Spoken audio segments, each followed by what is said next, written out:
ராமலிங்காபயம்.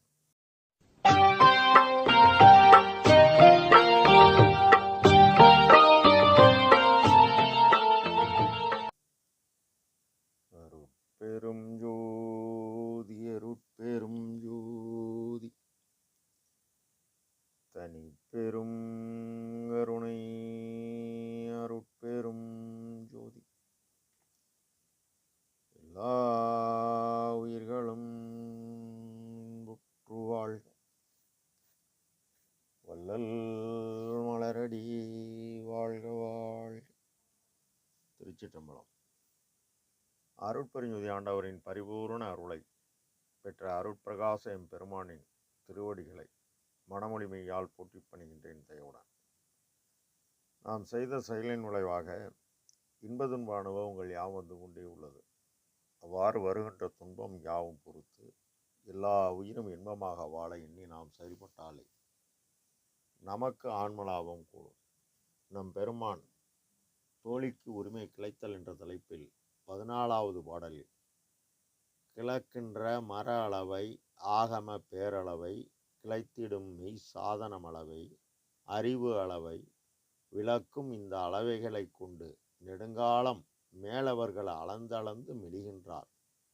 ஆங்கே அளக்கின்ற கருவிகளெல்லாம் தேர்ந்திட கண்டாரே அன்றி ஒருவாரேனும் அளவு கண்டார் இல்லையே. துளக்கம் உறும் சிற்றறிவால் ஒருவாறு என்றுரைத்தேன் சொன்னவெளி உரையேனும் துணிந்து அழைக்கப்படுமோ என இப்பாடலை பதிவு செய்கின்றார். கிளக்கின்ற கூறப்படுகின்ற மறையளவை வேத பிரமாணம், அதாவது ரிக் யசுர் சாம அதர்வன வேதங்களில் கூறப்படுகின்ற இறைவனின் தன்மை. ஆகம பேரளவை ஆகம பிரமாணம் சைவ ஆகமம் 28. கிளந்திடும் அறிந்து கொள்வதற்கு வேத ஆகமம் இறைவனை அறிய துணையாய் விளங்குகின்ற வழி என்றால், இங்கு இதன் மேல் உண்மை கடவுள் தன் இயலை ஆகம முடிமேல் ஆரண முடிமேல் ஆக நின்று ஓங்கிய அருட்பெருஞ்சோதி என்கின்றார். அறிவு அளவை விளக்கும் இந்த அளவை கொண்டு நெடுங்காலம் மேலவர்கள் அளந்து இழைக்கின்றனர்.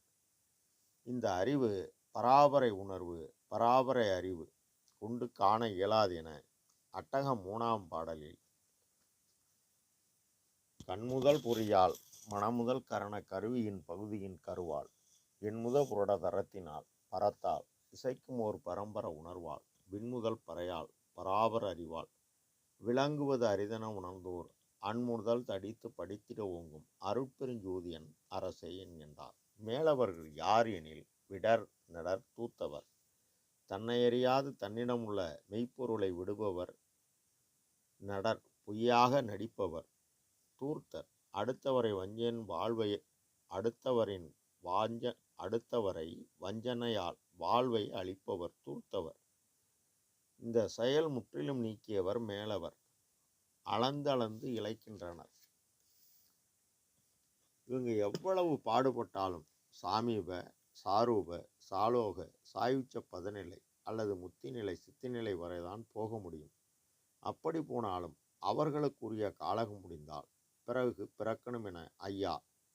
முத்தி என்பது நிலை முன் உரு சாதனம் எனவும் சித்தி என்பது நிலை சேர்ந்த அனுபவம் எனவும் இதற்கு மேல் ஞானமெய் சித்தி நிலை உள்ளது. இதனை புத்தி அஞ்சேல் சற்றுமின் நெஞ்சே சிற்பொது தந்தையர் நித்தியம் சேர்ந்த நன்னெறியில் செலுத்தினீர். இனி நன் முத்தியும் ஞானமெய் சித்தியும் பெற்று முடங்கிடுவாய். சத்தியம் சத்தியம் சத்தியம் சத்தியம் சத்தியமென 5 சத்தியம் செய்து கூறுகிறார். இதுதான் முடிவானது எனவும் மற்றபடி பாரிடம் வானிடம் மற்றும் இடம் பற்றிய சித்தர்கள் முத்தர்கள் சேரிடமாம் இது பாரீர். திருச்சிற்றம்பலத்தே திருநட ஜோதி ஜோதியுள் ஜோதியுள் ஜோதி என்கின்றார். அங்கே அளக்கின்ற கருவிகளெல்லாம் தேந்திட கண்டோரான்றி ஒருவாறே அளவு கண்டாரில்லை. இங்கே பெருமான் சுற்றது சூதது என்று எண்ணாது தொண்டரெல்லாம் கற்கின்றார். ஆனால் பண்டும் அன்றும் இன்றும் காணார் என்கின்றார். அன்றி ஒருவாறேனும் அளவு கண்டாரில்லையே என்கின்றார். துளக்கம் மனக்கலக்கம் உற்றும் சிற்று அறிவால் ஒருவாறு என்று உரைத்தேன். அந்த அவர்கள் சொன்னவெளி வரையனும் துணிந்து அளக்கப்படுமோ இவர்கள் பராபர வெளியை வரை சென்று அடைந்தனர். ஆனால் அவர்கள் அடைந்த நிலையை தெளிவாக வெளிப்படையாக கூறவில்லை. அதனால்தான் பெருமான் சாத்திரங்களெல்லாம் தடுமாற்றம் சொல்வதன்றி நேத்திரங்கன் போல் காட்ட நேராவே நேத்திரங்கன் சிற்றம்பலவன் திருவருள் சீர் வண்ணமன்றே உற்று இங்கு அறிந்தேன் ஓந்து எனவும் வேத ஆகமங்கள் இன்று வீண்வாதம் ஆடுகின்றீர். வேத ஆகமத்தின் விளைவறிவீர். சூதாக சொன்னவளால் உண்மை வெளி தோன்ற உரைக்கவில்லை. என்ன பயனோ இவை என கூறி, பூர்வம் என்பது தோற்றம், ஞானம் என்பது மெய்யறிவு அல்லது ஒளி, சிதம்பரம் என்பது அவர்கள் சிற்சபையில் கண்ட யோக ஞான அனுபவத்தை ஆகாயஸ்தலம் சிதம்பரம் என கூறி இறைவன் சிதம்பர ரகசியம் என்றனர். இதைத்தான் திருக்குறளுக்கு உரை எழுதிய பரிமேலழகர் சிந்தையும் மொழியும் செல்லா நிலைமைத்தார்களின் துறவு என காரண வகையால் கூறப்பட்டது என்றார்.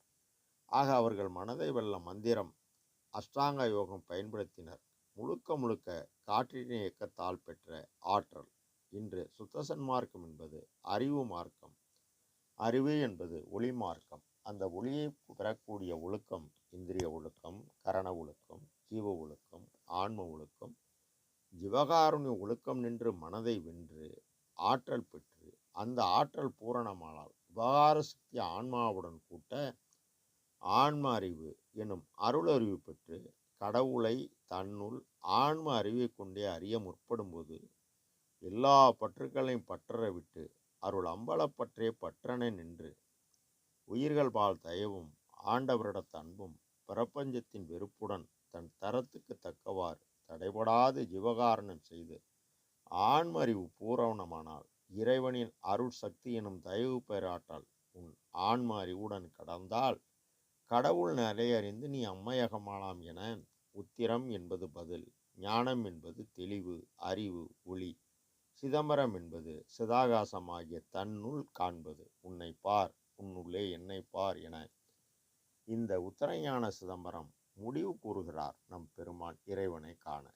நம் பெருமான் இறைவனை கடவுள் நிலையறிந்து கண்டு கலந்து கனிந்து நாம் மேலேற கூறுகிறார் இப்பாடலில். ராமலிங்காபயம். திருச்சிற்றம்பலம்.